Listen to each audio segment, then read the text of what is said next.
નમસ્તે મિત્રો, કેમ છો? કાચો ગુજરાતીના આપ સૌને જય શ્રી રામ. મજામાં હશો? આપણે 3 દિવસ પહેલાં એક વિડીયો બનાવેલો કે ભાઈ ડાયાબિટીસના પ્રોબ્લેમનું કોઈ જાતની દવા વગર સોલ્યુશન કેવી રીતે રાખવું અથવા એને ડાયલ્યુટ કેવી રીતે કરવો એનું, કે જેથી દવા ઓછી લેવી પડે એનું. અને લોકોનો સારો રિસ્પોન્સ થતો, ઘણા મિત્રોએ પ્રેક્ટિસ ચાલુ બી કરી છે. બરાબર છે.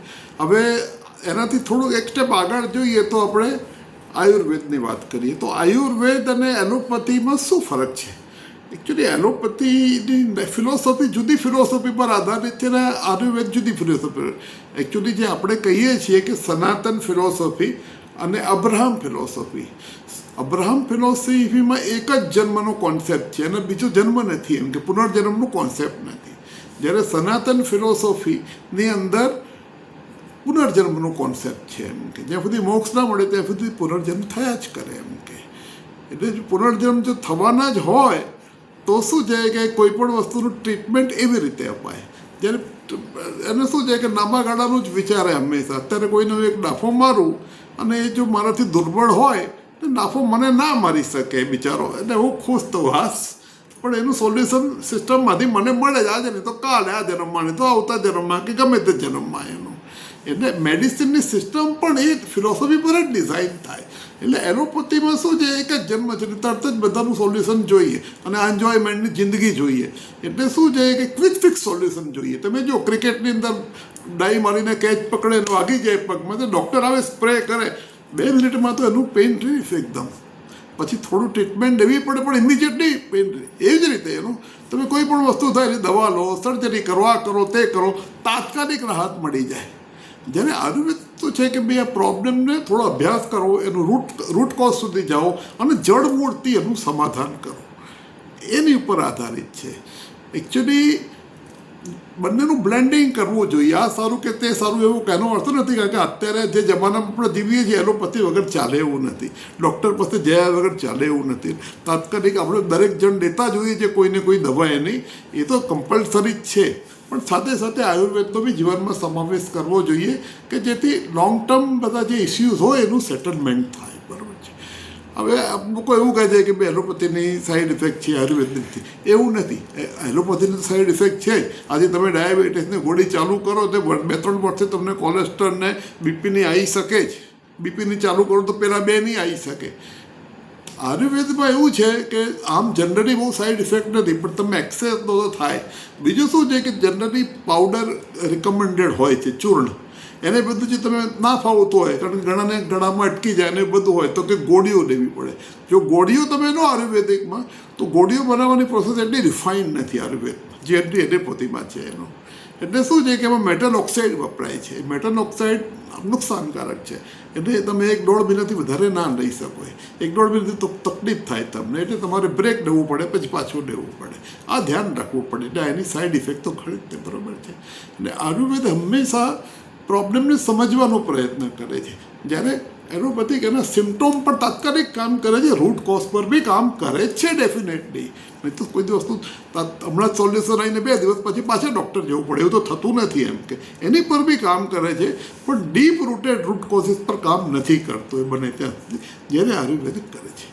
એટલે જનરલી તમે જુઓ તો આયુર્વેદનો ઉપયોગ ક્યાં થાય છે? જ્યાં એલોપેથી તમને ટેમ્પરરી સોલ્યુશન આપે છે પણ ચાલતું નથી. દાખલા તરીકે અસ્થમેટિક પેશન્ટ હોય, દમનો પેશન્ટ હોય, સાઇનસનો પેશન્ટ હોય, આર્થરાઇટિસનો પેશન્ટ હોય, માઇગ્રેનનો પેશન્ટ હોય, આ બધા રોગની અંદર એલોપેથીમાં કોઈ સોલ્યુશન નથી. તમને તાત્કાલિક પેઇન ઓછું કરી દે, માઇગ્રેન હોય તો, આર્થરાઇટિસ હોય તો પેઇન ઓછું કરી દે, સાઇનસ હોય તો તમારે એન્ટીબાયોટિકથી તમારો કફ કાઢી આપે, આવું બધું કરે. એને જો શ્વાસનો પ્રોબ્લેમ હોય તો તમને પંપ આપે કે જેથી તમને ઇમિડિયેટલી શ્વાસનો પ્રોબ્લેમ સોલ્વ કરે. આ બહુ જરૂરી છે, પણ આ પૂરતું નથી.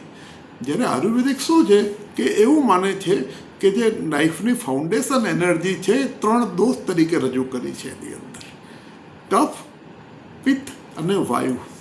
એટલે કે એ 3 બેલેન્સ હોવા જોઈએ શરીરમાં, અને એનું જો બેલેન્સ ખોરવાય, વધતું ઓછું થાય તો તમને શરીરમાં કોઈને કોઈ રોગ આવે. એટલે દરેક પ્રોબ્લેમનું સોલ્યુશન 3ને બેલેન્સ કરવામાં જ છે, અને બેલેન્સ કરવા માટે ઘણી ઉત્તમ વસ્તુઓ છે જ, એ આપણે જોઈશું. પણ આજનો વિષય એ નથી. આજનો વિષય એ છે કે આપણે એક સ્પેસિફિક બીમારી માઇગ્રેન વિશે વાત કરીશું. એક બીજી વાત કરવાની રહી ગઈ આયુર્વેદિકની, કે આયુર્વેદ છે ને એ જે આપણા ઋષિમુનિએ શોધેલું છે, ચરક ઋષિએ, વાઘભટ્ટ ઋષિએ અને સુશ્રુતે તો ઓપરેશન પણ કરતા હતા એ જમાનામાં. હવે એ બધું સંસ્કૃતમાં અને ગુડ લેંગ્વેજમાં લખવાયેલી વસ્તુઓ છે. એનું હિન્દી, ગુજરાતીમાં, ઇંગ્લિશમાં ટ્રાન્સલેશન થાય, એનું મિનિંગ જળવાઈ રહે, એનું જે તથ્ય, એનું જે અંદરનું રિયાલિટી છે એ જળવાઈ રહે, સમજણ જળવાઈ રહે, એ જરૂરી છે. પ્લસ એ વખતની જે લાઈફસ્ટાઈલ હતી, અત્યારની લાઈફસ્ટાઈલ ચેન્જ થઈ ગઈ છે. એ વખતે બધા રાતે 8-9 વાગે સૂઈ જતા હતા. હવે 12-1 વાગે પહેલાં કોઈ સૂતું નથી અત્યારે. એ પ્રમાણે જ ઉઠવાનું, ખાવા પીવાનું બી જેવું. પહેલાં 10-11 વાગે લોકો જમતા હતા, હવે 1-2 વાગે જમે છે, રાત્રે પણ એવું. એનું એ બધું જ ચેન્જ થઈ ગયું છે. આબોહવા બી દૂષિત થઈ ગઈ છે. જે આબોહવામાં આ બધી વનસ્પતિઓ આયુર્વેદની પાકે છે એ બી બધી દૂષિત થઈ ગઈ છે. એટલે એ બધાની અસર થાય. પણ હવે જે છે તે છે, એટલે આપણે એની અંદર શું બેસ્ટ કરી શકીએ વિચારવું પડે. બરાબર છે. એટલે આપણે માઇગ્રેનની વાત કરી છે. માઇગ્રેન એ કપાળના માથા ભાગમાં અને ઉપર બી થતું એકદમ અનબેરેબલ, અસહ્ય પેન છે, ખૂબ પેન છે અને કન્ટિન્યુઅસ ચાલ્યા કરે છે. મારા 1-2 મિત્રોને હતું, મારી ઓર્ગેનાઇઝેશનમાં જે કામ કરતા હતા, અને બિચારા બહુ સહન કર્યું એનું. ટેમ્પરરી રિલીફ આપે એલોપેથી, એનું કંઈ કરે નહીં. આયુર્વેદિક પાસે આનું સોલ્યુશન છે. અને ખરેખર જોયું તો હૃદય, હું આજે સોલ્યુશન નથી આપવાનું, પણ થોડા રિલીફના મેજર આપીશ એનું. એટલે શું છે કે પીપરમેન્ટ નામની એક હર્બ્સ છે. પીપરમેન્ટ એટલે શું? એક પ્રકારનો ફુદીનો છે. આપણે જે ફુદીનો આવે છે એ પણ એક સુગંધિત ફુદીનાનો છોડ આવે છે. એ સ્પેશિયલ સુગંધિત ફુદીનાના છોડને પીપરમેન્ટ કહેવાય છે. એ પીપરમેન્ટ 10 ગ્રામ લો, 10 ગ્રામ કપૂર લો એટલે ખાવાનો કપૂર, અને 10 ગ્રામ અજવાઈનના ફૂલ લો. આ 3 એકદમ એક્સિલન્ટ આયુર્વેદિક હર્બ્સ છે. 3ની પ્રોપર્ટીઝ છે એનો. તમે એકચ્યુઅલી જુઓ તો પીપરમેન્ટ પિત્ત દૂર કરવાનું કામ કરે છે. પછી અજવાઈન છે વાયુ દૂર કરવાનું અને કફ દૂર કરવાનું કામ કરે છે. કપૂર બી પિત્ત દૂર કરવાનું કામ કરે છે. એટલે ઇમ્બેલેન્સિંગને બેલેન્સ કરવા માટે 3 દોષો માટે બહુ જ એક્સિલન્ટ છે. 10-10 ગ્રામ તમે 3 લો, અને એક વાડકીમાં તમે ના લેતા, કારણ કે કપૂર તમને ખબર છે કપૂરનું બાષ્પીભવન થઈ જશે. એટલે એક બોટલમાં લો અને બોટલને બંધ કરી દો ને એને હલાવો. 1/2-પોણો કલાકમાં એ લિક્વિડ બની જશે, એક પ્રવાહી બની જશે. પછી એ પ્રવાહીને તમે અહીંયા ચોપડો તમારા ભાગમાં. ઇવન કોઈ જગ્યાએ મસ્ક્યુલર પ્રોબ્લેમ હોય, સ્નાયુ ખેંચે, તમે ચોપડી શકો, પણ એ વિષય નથી અત્યારે. તો માઇગ્રેનમાં તમે રેગ્યુલર લગાવો તો તમને રિલીફ મળશે.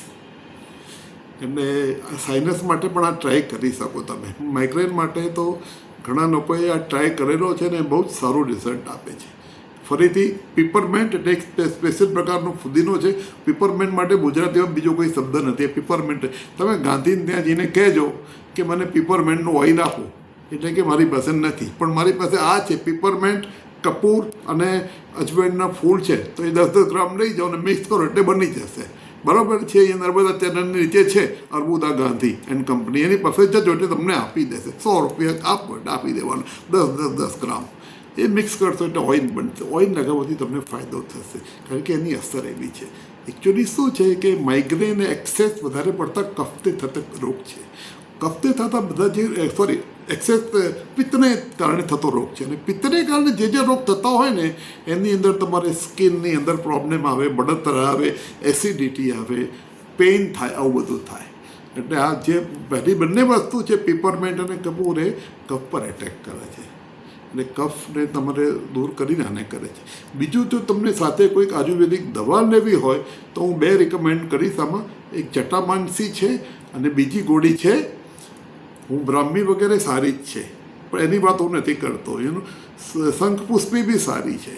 પણ અત્યારે જે હું વાત કરીશ તો એ બંને વાત તમે ધ્યાનથી સમજો, કારણ કે જટામાનસીની પ્રોપર્ટી એવી છે કે ઘણા બધા રોગોમાં કામમાં આવે છે. એ ડિપ્રેશનથી માંડીને, એન્ઝાઇટીથી માંડીને, હાઇપર એક્ટિવિટી માઇન્ડની, વધારે ઓવર થિંકિંગ, એ બધામાં કામમાં આવે છે. એટલે એ તમે જટામાનસી લઈ શકો. બીજું છે ગિલોય તમે લો. એટલે આ બંને તમે સેપરેટ લીધા કરો તો આને કારણે તમને માઇગ્રેનમાં બહુ ફાયદો થશે. મિત્રો, હું આયુર્વેદિક ડૉક્ટર નથી, આયુર્વેદિકમાં કોઈ ઓથોરિટી નથી, કોઈ મારું ક્વોલિફિકેશન કે કોઈ મારો એક્સપિરિયન્સ નથી, પણ મારા મિત્ર મંડળમાં કે મારા ફેમિલીને કોઈ પ્રોબ્લેમ થાય એટલે હું આ બધા થોડું વાંચીને સ્ટડી કરીને થોડા એક્સપેરિમેન્ટ કરતો હોઉં છું ને એમાં જે સુધાર વધાર થાય એના બેસ પર હું વાત કરતો હોઉં છું. એટલે થોડોક અનુભવ છે એવું કહેવાય, પણ તમે તમારા ડૉક્ટરને પૂછીને આયુર્વેદિક કે એલોપેથી જેને તમે યોગ્ય લાગે પૂછીને જ આની સામ કરજો. મિત્રો આજના માટે આટલું જ. આભાર. Thank you so much. So nice.